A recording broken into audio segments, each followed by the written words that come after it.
Now on 4, the last of a comedy series with strong taste. Brass Eye takes a satirical look at television current affairs. Viewers are warned that the programme contains some strong language and sketches that may offend.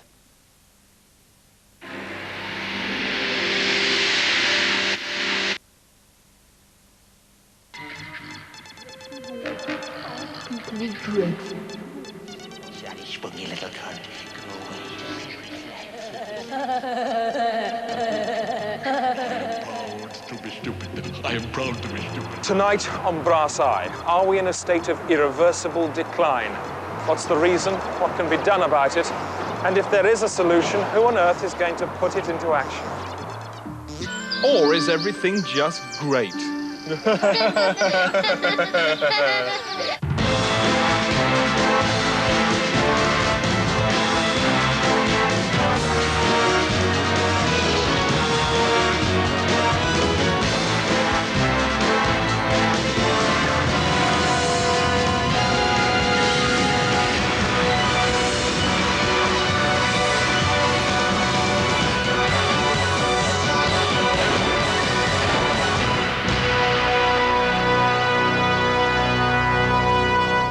Good evening. Now, this is the nerve centre of tonight's programme. To help paint a true picture of the state of Britain, we have live surveillance cameras out. One of them has a reporter stuck on the front. Austin Tasseltine. Austin, what are you doing? I'm at a garage in the centre of Clapton in London, which is raided every 35 minutes, day and night. So we hope that during the next half hour or so, we may well see some action here this evening. We certainly do. Now, just 5 minutes ago, we received these disturbing pictures from a camera in a playground. They show an apparently innocent-looking children's game, which is, in fact, an exchange of drugs. There they go. And if you think about it, those two children are extremely lucky not to have been killed to bits. The State of Britain. 1996.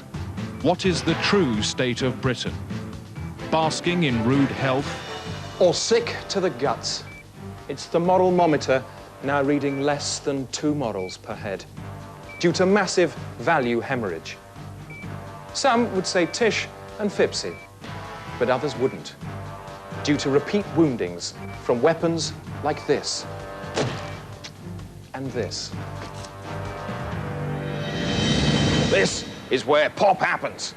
And pop is always looking for trouble. The new single by Blouse is a song of love to Myra Hindley, and it's caused more stink than a bomb in one of those holes in the ground at a rock festival that everybody shits in.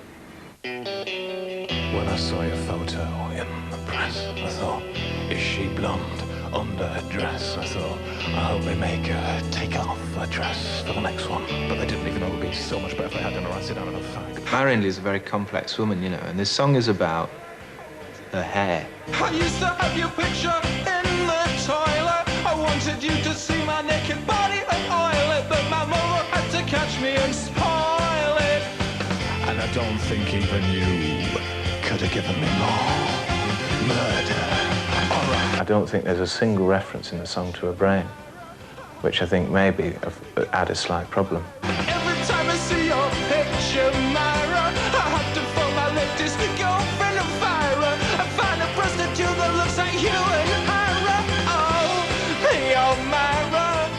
I do think if somebody's gone and bought this record, just because of the fuss that's been made about it, I think they should throw it away. And then they should go and buy another copy because they like the song. You better watch out, lady, I'm gonna have your lady. Just because I want her, just because I can get her and you can't. It's a pogo on that, you twat.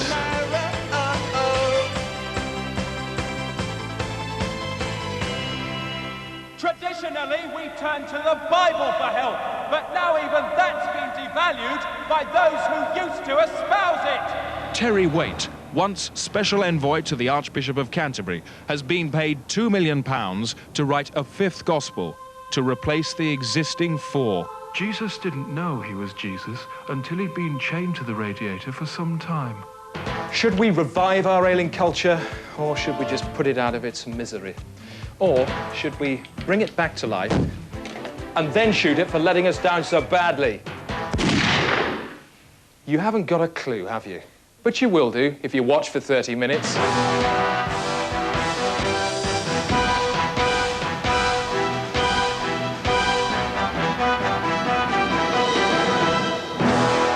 Now, if you want to take part in the programme and let us know what you think of Britain's state of decline, then please do make use of our phones. Just like to check at that garage where there could be an incident at any moment. Austin Tasseltine is there. Austin, anything... Austin, oi! Anything happened? No, nothing. Well, I mean, earlier on there was a small incident with a pen, but no, nothing serious, no. Can you tell me exactly what you mean by a small incident with a pen? Well, we don't know for sure. So why mention it? Just, it was a small incident, that's all, with a pen. Thanks, Austin. Well, now to shocking events that have actually happened, as we lift the whistle on drugs in the workplace and show how employees at Shaftesbury's Jams in Colchester are using illegal high drugs on a daily basis. Shaftesbury's Jam has run at a profit since 1977. Staff are encouraged to use cannabis, cocaine, crack and heroin whenever they feel the need. It's the weekly production meeting. The new product, Loganberry Jam, is behind schedule. Yeah, there is a delay. It's a twofold problem, really. I needed a clearer indication from marketing about 5 weeks ago of the shape of jar that we were going for. If I'd had it then, we'd only be about a week behind now. But I've got a couple of points I'd like to make here. I mean, Graham's lead times are way too long. They're not my lead times. These are the times given to me by the company. Well, the company has used drugs to improve its performance for the past 17 years. Far too long. That's what's holding us up. Exactly. An hour later, the drugs are speeding efficiency and decision-making. The odd shirt is changed as old veins are damaged, and a small vomiting has taken place. There's no conceivable way we can make a profit. It's pretty fucking simple. The only problem seems to be Matthew, a new recruit from Spiller's Dog Foods, who's inexperienced at crack. Prestige jam, and that's what we've done. He's beginning to suffer. Having 75% fruit content. We do still have a prestigious product, Mandy, but I must agree with Matthew on this point. Because of financial restraints, our hands are tied. What if the lids were berry-shaped? Okay. We could have berry-shaped lids. No, we'll start at 70%, and then over a 2-year period, we'll decrease to a 55%. 18 months. I don't see how we can do that. Well, because of our restraints, I'm afraid. Run it. Going with what I decided. And I've decided that we'll start at 70%, and then over a 2-year period, we'll reduce to 55%. 18 months. No, I think 2 years has got to be the period, Matthew. I think 18 months is too short a time. Next business. Apricots. More jar trouble, Graham. Yeah. They're breaking. It's just it's a temperature control. Jam's coming out about a couple of degrees hotter than normal. Just really got to work on the thermostat and the valves. We should be all right. It's nothing to do with the German machinery. No, the machinery's fine. With the machinery itself. In time, Matthew will learn his level. With company profits still rising, it is unlikely that anyone here will want to change the chemistry.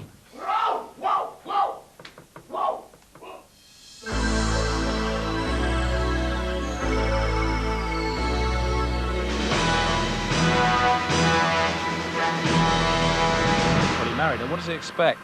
We're back live now, going to that garage which we're expecting to be raided at any second. Austin Tasseltine is there. Austin, anything happened? Nothing. No violence or stabbings? None at all, Chris, no. What about those men behind you? What are they doing? I think they're just buying some petrol. Are you sure?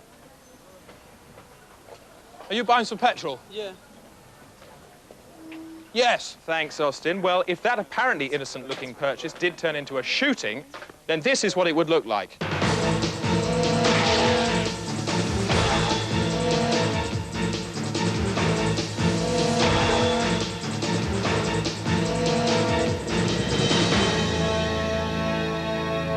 Now, according to experts, that's exactly what would happen. We certainly hope so, yes. Belt up.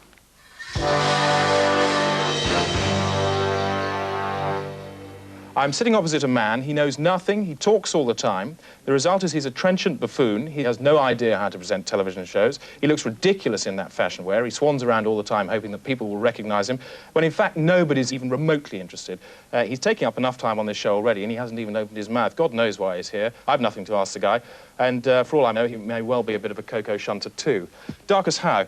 What's a Coco Shunter? Coco Shunter, that's just what I've got. Oh, sorry, that's the introduction to Robert Elms.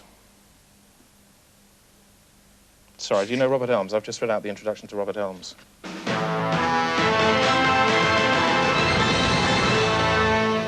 just caught fire. It wasn't my fault. Back to our live cameras now. Austin Tasseltine is at that garage we're expecting to be raided at any moment now. Austin, any incidents yet? There's still nothing going on here, Chris, apart from young Seagull that seems to have broken into the booth and is making the man there rather unhappy. Fucking bird.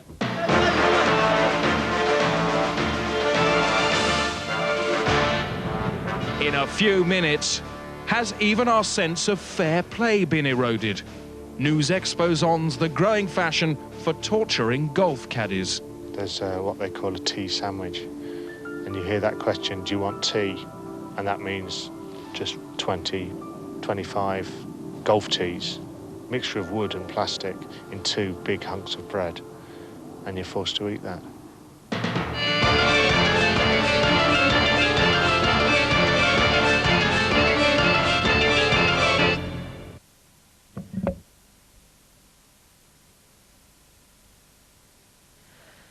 The broadcaster and entertainer Clive Anderson has been shot dead by television host Noel Edmonds at his house in Cornwall this evening. Police attended the incident but were prevented from entering the grounds by machine gun fire. From Cornwall, Vivian Banch reports. The incident took place at around 7:30 during dinner when Mr. Edmonds produced an automatic weapon and began shooting indiscriminately at his guests. One servant witnessed the bloodbath but managed to escape intact. I came round the grounds, round the back way, and then got through the fence over here. Any idea why Edmonds has done this? No idea. He's never done it before. An hour later, Edmonds appeared at a top window with blood on his face and threw what may have been a head onto the ground below. It is not known what happened to the other guests, but Edmonds has now taken up position on his roof with an armory of precision weapons. Less than half an hour ago, he was seen firing a rocket launcher at a wedding party over a mile away. The estate is now surrounded, but police fear he may take to the air in a helicopter gunship and start spreading his massacre over hundreds of miles. The world of show business has tonight reacted with sadness and horror. Well, I just heard a rumour about it. I don't know what's happened at all. Apparently Clive Anderson was shot. Clive Anderson was shot? By who? Not By Noel Edmonds, yeah. What? No. I'd say there's no excuse. None whatsoever. And if Edmonds is still inside the house? Well, just shoot him. I mean, people like me, we're supposed to be rascals. But it's your Edmonds, your Hungerford guy, all so-called nice people. They ought to shoot him off the roof as quickly as possible. Yes. And there'll be an update at 11:30 after our next scheduled programme.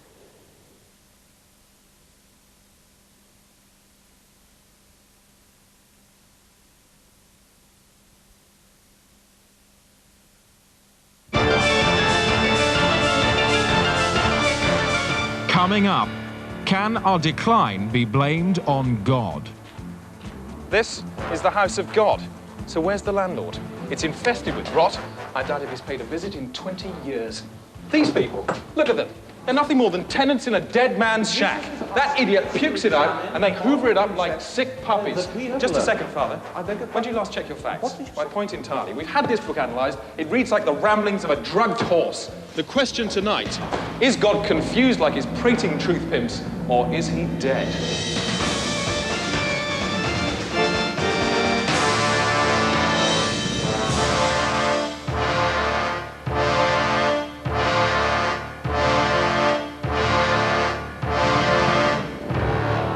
Welcome back. I was about to read out some of this drivel that you've been phoning in all evening, but luckily we've been saved from that because there has been an incident at that garage. Nothing more than the Seagull attack when we were last there, but it's got a bit more dramatic. Austin Tasseltine, what's happened?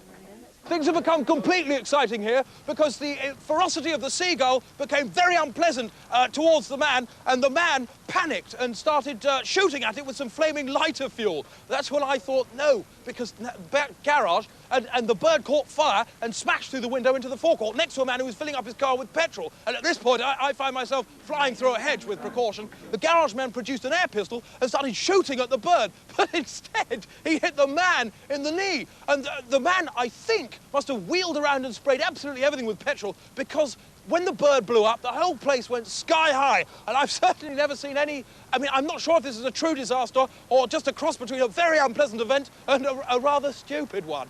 Thank you.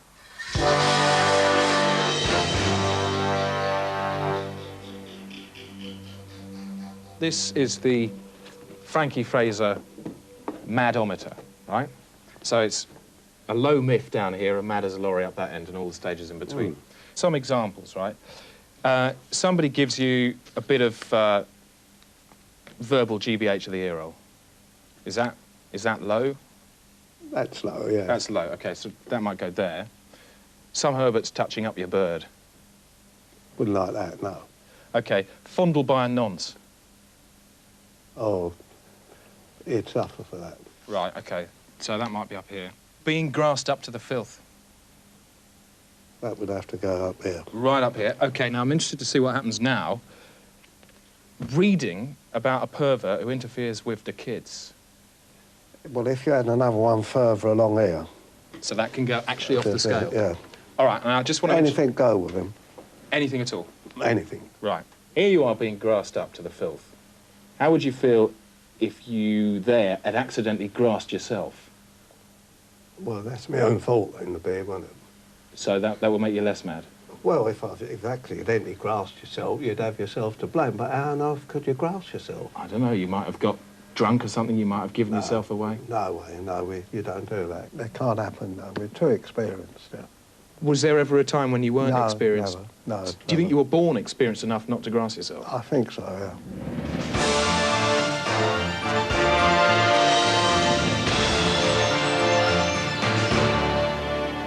Whatever our state of decline, there's no denying the power of miracles to focus hope. Moss Staples has been to Ireland, where he done this. Ballacreen, rural, pastoral and peaceful. The last notable event here was in 1792 when the nationalist Patrick Duggan single-handedly besieged the British Army until it starved to death. But for that, Ballacreen wouldn't bother a single map. Or a guidebook. There's only one entry. It's less than an inch long. But all that's changed now because of that one. Patricia O'Dennell, the local girl who says she saw the statue of Mary driving a car through a field. Patricia, what does the statue do? It kisses me and tells me everything will be all right with Daddy. 2 days later, Spike D'Nabony claimed the statue had driven into his garage and asked for petrol. I thought I heard her say very quietly, fill her up. So I did. She pulled the face. Went like this. Villagers at the grotto started incorporating the face into their prayers. Many say they hear the sound of roaring engines or see puffs of smoke from the grotto exhaust pipe. The driving statue has also brought pennies from heaven. If you look for a doubt here, you won't find one here. The proof for me is that they found a white plaster powder and they're after sending it off for testing, and the results came back and there's virgin DNA in the plaster. No one takes it more seriously than Patricia's mother. I gently suggested she might like to pray in the middle of the road, and that if she were to be killed by a car, then the chances of her going to heaven would be higher. When you're kneeling in the road, do you think, I want a car to come and hit me? Yes. Kneeling girls, statues, driving cars. What's going on? 10 years ago, a man was arrested in the area for driving statues around in a car. Was it him? Right, not you then. He told us not. Could the priest explain it?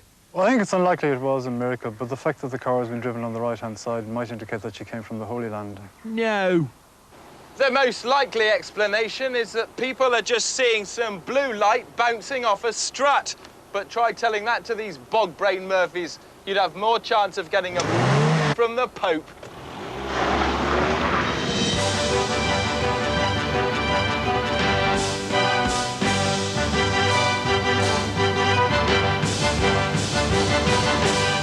Well, Well, just a moment to recap on the state of Britain. Your phone calls tonight have been described variously as rabid, pig-ignorant, and stultifyingly ill-informed. Thanks for those. Just want to go back to that exploded garage, because it could, of course, still be the scene of a late-night incident. Austin Tasseltine, will you stay there for us all night? Yes, I will, yes. Good man.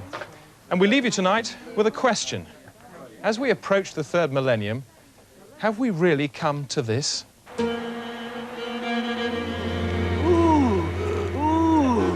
Oh, yeah. I'm afraid the answer is yes. Good night.